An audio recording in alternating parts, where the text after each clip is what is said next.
beberapa inovasi-inovasi dan akhirnya menjadi branding sekolah kami di SMK 1 Kuripan. Seperti yang Pak tadi tanyakan, kita memang untuk SMK itu jangan sampai kesannya pasar gitu kan, hanya membuat kayak sistem resep, ya semua bisa, baca resep bisa saja, tapi kita harus ada pendekatan teknologinya. Jadi kami di sini jadi Jadi kita memprogramkan dari manajemen hulu dan hilir. Jadi core bisnis kami di sini adalah pertanian, agribisnis dan agroteknologi. Tapi kita memperhatikan core programnya di sini. Kita tahu semuanya, input, proses, output, outcome itu harus berkesinambungan. Jadi kita garap semuanya dari hulu sampai hilir. Kan kita tahu outputnya bagus kalau prosesnya bagus. Hasil tidak pernah mengkhianati proses. Kalau prosesnya bagus, outputnya bagus. Nah, itu prinsip kita. Kemudian kita lanjutkan. Nah ini, untuk inputnya. Input kita tahu, SDM, fasilitas, perangkat lunak, semua harapan, visi, misi, peraturan, kebijakan, dan seterusnya. Ini kan garapan kita. Tapi kita mengerucut ke inovasi. Di samping input, tahap kedua adalah proses. Nah di sini Bapak Ibu sekalian, proses ini sangat menentukan keluaran, sangat menentukan output. Siswa kita mau kompeten, mau tidak kompeten tergantung proses. Apapun kebijakan, apapun inovasi adalah membantu proses. Contohnya, kita sudah melaksanakan ini PBM. PBM kita sudah punya program TEFA, Teaching Factory, yang seperti disampaikan oleh Bapak Kepala Dinas. Ada dua prinsipnya, berbasis produksi dan project. Ini bisnis. Production based learning, project based learning. Kemudian masa Covid ini daring. Kemudian untuk inovasi. Inovasi di sana berkat arahan Bapak Gubernur pernah datang ke sana. Jadi kita bagi di sekolah itu menjadi 3 zona. Yang pertama zona edukasi, kurikulum needed sesuai dengan tuntutan kurikulum. Kemudian zona industri, industrial needed, sesuai dengan tuntutan industri. Apa maunya industri? Kemudian zona pojok ekspresi dan bisnis. Ini arahnya ke tuntutan entrepreneur needed. Kemudian inovasi yang lain.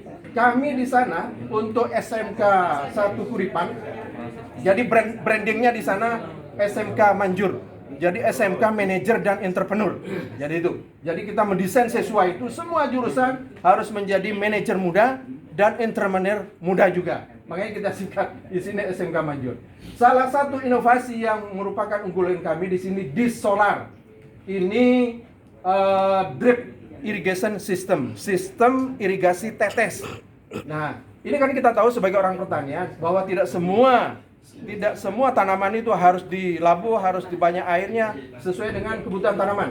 Sehingga di sini kita akan menerapkan dan sedang dalam proses itu menerapkan drip irrigation system tenaga solar. Jadi ada pendekatan teknologinya. Kita tidak mau berkesan bahwa pertanian ini berdaki, tetapi harus berdasi, harus bergengsi. Kemudian DOC solar, ini alat tetas, tetapi tenaga solar. Kemudian tisu culture, ini kultur jaringan.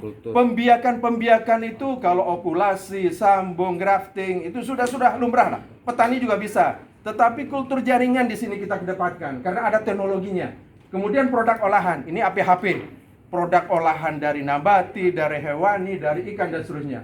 Kemudian ada kami kembangkan di sana juga prover, semacam alat untuk pengembangan adonan roti. Dan ini juga akan pendekatan dengan tenaga surya.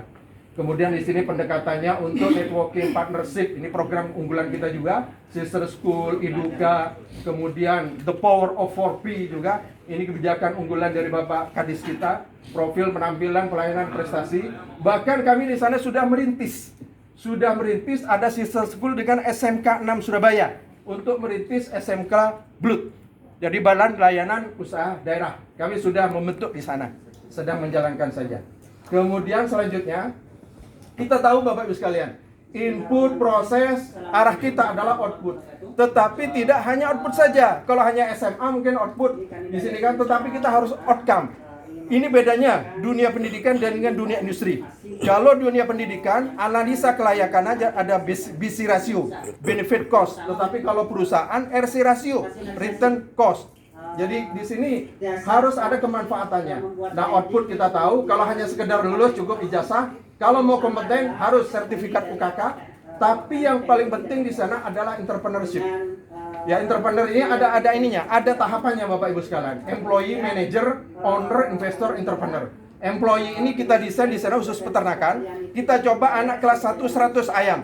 100 ayam kalau bisa dia bisa menguntungkan employee level 1. Level 2, level 3 sampai 500 ekor ayam. Kalau sudah bisa mengelola 500 ayam jadi manajer dia, manajer muda. Kalau lebih dari itu owner, investor, baru entrepreneur nanti. Itu tingkatan lanjutannya. Kemudian outcome, keterserapan di perguruan tinggi sesuai minat, kepuasan, keterserapan eduka, gaji sesuai UMR, promosi karir, kepuasan, bahkan entrepreneur mandiri. Kami punya slogan Today student, tomorrow entrepreneur. Sekarang boleh jadi siswa, tapi besok jadi entrepreneur. Kemudian selanjutnya ini tambahan. Jadi school branding kita SMK Manager Entrepreneur yang kita terapkan di sana. Ini